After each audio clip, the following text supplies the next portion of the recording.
কৃষ্ণ শংকৰ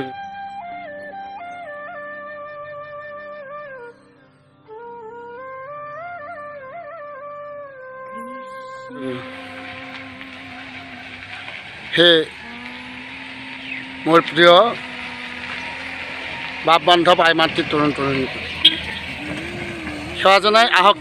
আজি আমি আপোনাক খবৰ ওচৰত এনে এখন ক্ষেত্ৰৰ লগত পৰিচিত কৰাবলৈ গৈ আছোঁ, যিখন ক্ষেত্ৰ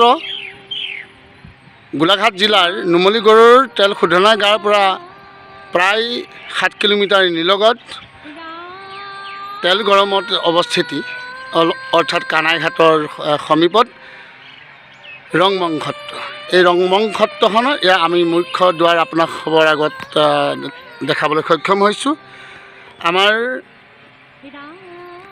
এই ৰংমং সত্ৰখন এখন ভাগৱতী সমাজ অসমৰ অধীনত থকা মহাপুৰুষীয়া পালনাম থান কৃষ্টি চৰ্চা কেন্দ্ৰ ৰূপেৰে খ্যাত। আহক আমি ইয়াৰ ভিতৰলৈ যাওঁ। ইয়াৰ লগত ভিতৰত থকা বিভিন্ন আমাৰ কাৰ্যালয়সমূহ, নামঘৰ তথা অতিথিশালা এখন ভাগৱতী সমাজৰ অধীনত মহাপুৰুষীয়া পালনাম থান ৰংমং সত্ৰৰ নামঘৰৰ প্ৰমুখ আৰু ভকতবৃন্দৰ সৈতে আমি দেখাব পাইছোঁ। আমি তেখেতলোকৰ সৈতে আমি কথা বাৰ্তা হ'বলৈ চেষ্টা কৰিম। কৃষ্ণ শংকৰ।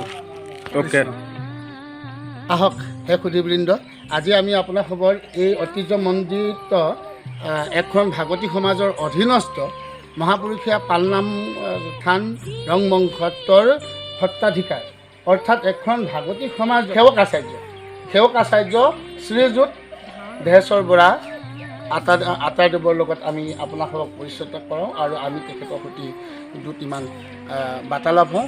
এই পালনাম থানখন কেতিয়া আৰু কেনেকৈ নিৰ্মাণ হৈছিল আৰু কোনে নিৰ্মাণ কৰিছিল, কি উদ্দেশ্যে কৰিছিল, এই তাৰ হৈ আমি বাৰ্তালাপ।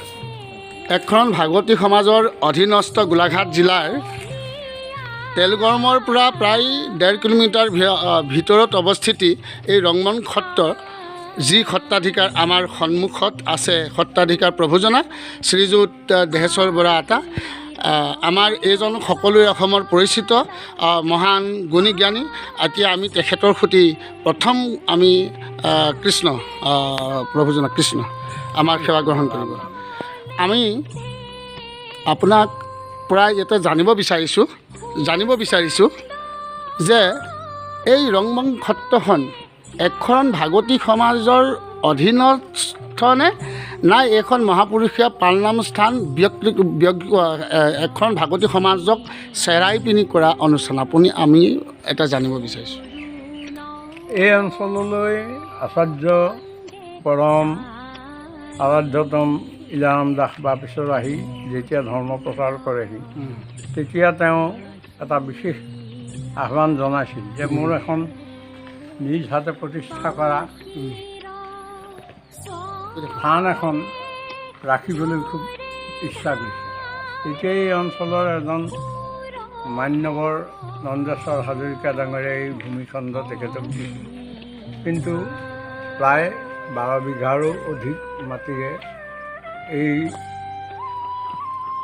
আগুৰি থকা এই ভূমিখণ্ড আচাৰ্য বাপেশ্বৰক আমি আহ্বান কৰিছিলোঁ তেখেতৰ অমৃত হস্তে আধাৰশিলা প্ৰতিষ্ঠা কৰিব। তেখেতে কৈছিল মোৰ নামত এখন মহাপুৰুষৰ উৎসৰ্গিত এখন থান ৰক্ষা কৰিছিল। তেওঁ নিজ হাতে প্ৰতিষ্ঠা কৰা এই থানে আচাৰ্য বাপেশ্বৰৰ মূল ধৰ্ম সত্তা শক্তি যুগ যুগলৈ ৰক্ষা কৰি থাকিব আৰু মহাপুৰুষৰ ধৰ্ম জ্ঞান এই স্থানৰ পৰাই জগতত প্ৰচাৰ হ'ব, এই আশাতে মনত ৰাখিছে। এতিয়া 1981 চনত এই থান প্ৰতিষ্ঠা কৰাৰ পৰা সেই সময়ত এটা সৰু নামঘৰ পাতি তেখেতে থানখন নামঘৰটো ঈশ্বৰত উৎসৰ্গা কৰি উন্মোচন কৰিছিল। সেইদিনা মূল আসনত মহাপালনাম কীৰ্তনৰ উন্মোচন কৰিছিল। মূল আসনত শ্ৰদ্ধেয় প্ৰাণানীন্তন প্ৰাদেশিক নামাচাৰ্য কৃষ্ণৰাম আতৈ তেখেত মূল আসনত আছিল আৰু এই নিশিকিন পাছৰ আসনত আছিল। মহাপাল নামৰ কীৰ্তনেৰে এই থানখন উদ্বোধন কৰা হয়। আজি কালৰ পৰমেশ্বৰৰ কৃপাত আচাৰ্য বা পিছৰে অমৃত হস্তে প্ৰতিষ্ঠা কৰা এই থান আজি এক মহান মহাপুৰুষীয়া পালনাম থানলৈ ৰূপান্তৰ হ'ল। তেখেতে ভাগৱতী সমাজৰ আচাৰ্য আৰু মই সেই সময়ত প্ৰধান সচিব হিচাপে তেখেতক আহ্বান জনাইছোঁ আৰু তেখেতে আধাৰশিলা কৰিছিল এখন ভাগৱতী সমাজৰ মহাপুৰুষীয়া পালনাম থান। কিন্তু নামটো মহাপুৰুষীয়া পালনাম সমাজ বুলি এখন নগাঁৱত যি আতাসকলৰ পূৰ্ণ পৰ্যায়ৰ পালনাম সমাজ আছিল, সেই থানৰ সেৱক হিচাপে এই থানৰ নাম তেখেতৰ ইচ্ছাতে মহাপুৰুষীয়া পালনাম থান ৰখা। বছ প্ৰভু সমস্ত আপোনালোকে শুনিলে যে এখন ভাগৱতী সমাজৰ আচাৰ্য কৃপালুগুৰু বাপঈশ্বৰৰ ইচ্ছা অনুপাতে এই মহাপুৰুষীয়া পালনাম স্থান নন্দিনা মাতাৰ যিখন পালনাম স্থান সমাজ আছিল, সেই সমাজকে কেন্দ্ৰ কৰি তেখেতে এই পালনাম স্থানখন নিৰ্মিত কৰিছিল।